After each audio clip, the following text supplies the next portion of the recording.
টেকনাফের অর্থনীতির প্রাণকেন্দ্র টেকনাফ স্থলবন্দরের অচল অবস্থার অবসান ও জীবিকার অধিকার ফিরে পেতে মানববন্ধন করেছে স্থানীয়রা।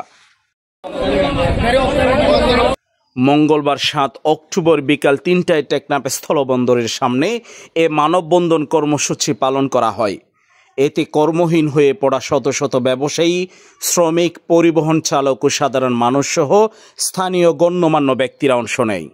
এ সময় তারা টেকনাফ স্থলবন্দর অবিলম্বে সচল করার দাবি তোলেন। আমরা বাঁচতে চাই, আমাদেরকে বাঁচতে দিন। টেকনাফ স্থলবন্দর দীর্ঘদিন বন্ধ থাকার কারণে আজকে আমরা অসহায়। আজকে এরকম হাজার হাজার মানুষ এখান থেকে এরকম নিঃস্ব হয়ে গেছে। আজকে আমাদের এরকম হাজার হাজার আমদানি রপ্তানিকারক, শত শত আমদানি রপ্তানিকারক আজকে এরকম কোটি কোটি টাকার এরকম ক্ষতির সম্মুখীন। দীর্ঘ 1 বছর বন্ধ থাকার কারণে আজকে অনেক বেকারত্ব এরকম বৃদ্ধি হয়ে গেছে। এরকম হাজার হাজার শ্রমিক আজকে এরকম মানবতা জীবনযাপন করছে। আমরা এরকম সরকারের কাছে আকুল আবেদন জানাই, আজকে এরকম এই বন্দরকে সচল করা হোক। মানববন্ধনে অংশ নেওয়া বক্তারা বলেন, টেকনাফ স্থলবন্দর বন্ধের কারণে গোটা টেকনাফে অর্থনৈতিক কর্মকাণ্ডে স্থবিরতা নেমে এসেছে। অনেক ব্যবসায়ী ঋণের বোঝায় জর্জরিত হয়ে পড়েছেন, অনেকে আবার পেশা পরিবর্তনে বাধ্য হচ্ছেন। এখন সুন্দর চলছিল বন্দর, কিন্তু আজ 1 বছর দামাত বন্দরটা চলে না। যেহেতু আমাদের অনেক লেবার আছে, হয়তো 1000-1200 লেবার আছে, মাঝে মধ্যে 1500 হয়, এরা এখন কাজকাম করতে পারতেছে না। বন্দর অচল হওয়ার পরে আমরা খুব অসুবিধার ভিতরে আছি। এবং ট্রাক ড্রাইভার আছে, ট্রাকের হেল্পার আছে, এরাও অনেক শ্রমিক আছে। এজন্য বন্দর অচল হওয়ার পর আমাদের খুব ক্ষতি হয়েছে। এবং এই বন্দর বন্ধ হয় রাজস্বরও ক্ষতি হয়েছে।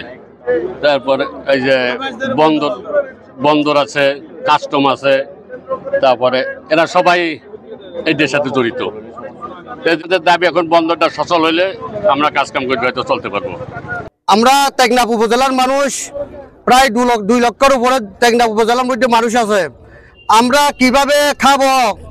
আমাদের পেটের মধ্যে কি দিব আমরা? তারপর আমাদের বন্দরের ভিতরে কোটি কোটি টাকার মাল নষ্ট হয়ে গেছে, এগুলা কে বহন করবে? এবং আমি আরো বলতে চাই, বাংলাদেশ সরকারকে, আমরা নাফ নদীও যদি বন্ধ হয়, বঙ্গোপসাগরও যদি বন্ধ হয়, এবং করিডোরও যদি বন্ধ হয়, সেনবাদীর ট্যুরিজমও যদি বন্ধ হয়, আমরা কি করে খাবো? আমরা আমাদের স্থল বন্দর, এটা আমাদের পেট, এটা এখানে আসলে আমরা খেতে পারি না, খেতে পারি না। আমরা সাধারণ ব্যবসায়ী অনেক কষ্ট পেয়েছে, অনেক লস হয়ে গেছে আমাদের। তো এই জন্য আমি বাংলাদেশ সরকারের কাছে বিনীতভাবে অনুরোধ করছি যে আপনি আমাদের টেকনাফের জনসাধারণের একটু আমাদেরকে জীবিকা নির্বাহ করার জন্য একটু আমরা যাতে দুমুঠো ভাত খেতে পারি, এই জন্য আপনি একটু আমাদেরকে একটু ব্যবস্থা করে দেন। এবং সাথে সাথে জোরদার দাবি জানাচ্ছি, স্থলবন্দরটা অতি শীঘ্রই আমাদেরকে খুলে দেওয়ার জন্য আমি বিনীতভাবে অনুরোধ করছি। এছাড়া বক্তারা উদ্বেগের সাথে বলেন, টেকনাফে স্থলবন্দর সহ বৈধ আয়ের নানা উৎস বন্ধ থাকায় এলাকায় অপহরণ, ডাকাতি, চুরি, ছিনতাই ও খুনসহ বিভিন্ন অপরাধমূলক কর্মকাণ্ড ক্রমাগত বৃদ্ধি পাচ্ছে।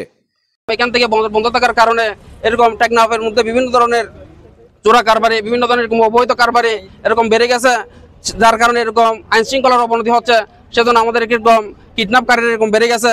সেজন্য এরকম মাদক দ্রব্য, কিডন্যাপকারী এবং এরকম বিভিন্ন অসহ্য যন্ত্রণার মধ্যে আমরা এরকম আছি। স্থানীয় যারা আছি, এরকম বিশেষ করে এই বন্দরকে সচল করার জন্য আমরা এরকম সরকার এবং উচ্চ পদস্থ যারা আছে তাদেরকে আমরা এরকম অনুরোধ জানাই, এই বন্দরকে সচল করা হোক।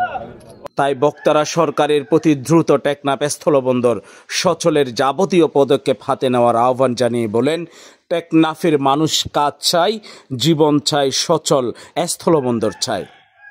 আমি অন্তর্বর্তীকালীন সরকারের কাছে অনুরোধ করব, এই অপার সম্ভাবনাময় জনপদের স্থলবন্দর যদি খুলে দেওয়া হয়, লক্ষ লক্ষ মানুষ, হাজার হাজার মানুষের কর্মসংস্থান হবে। ব্যবসায়ীরা তারা সুষ্ঠু সুন্দরভাবে ব্যবসা করে জীবন যাপন করতে পারে। এখানে শুধু টেকনাফের মানুষ নয়, সারা বাংলাদেশের মানুষ সম্পৃক্ত আছে।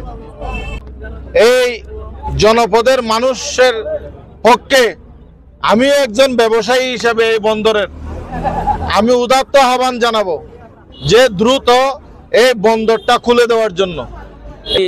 বাংলাদেশ সরকারের বর্তমান উপদেষ্টা মণ্ডলী, প্রধান উপদেষ্টা মণ্ডলী এবং উপদেষ্টার বাণিজ্য মন্ত্রণালয়ে মহোদয়কে বিনীতভাবে অনুরোধ করব, টেকনাফ উপজেলা মানবাধিকার কমিশনের পক্ষ থেকে আপনারা উভয় দেশের সমস্যা হয়ে থাকলে উভয় দেশের আলোচনার সাপেক্ষে টেকনাফ স্থলবন্দর বাণিজ্য আমদানি রপ্তানি কীভাবে সুরাহা করা যায়, সফলতা আনা যায়, টেকনাফবাসীর মুখে হাসি ফোটানো যায়, সেই ব্যবস্থা করার জন্য বিনীতভাবে অনুরোধ জানাচ্ছি সবাইকে। নিউজ ডেস্ক, রূপান্তর।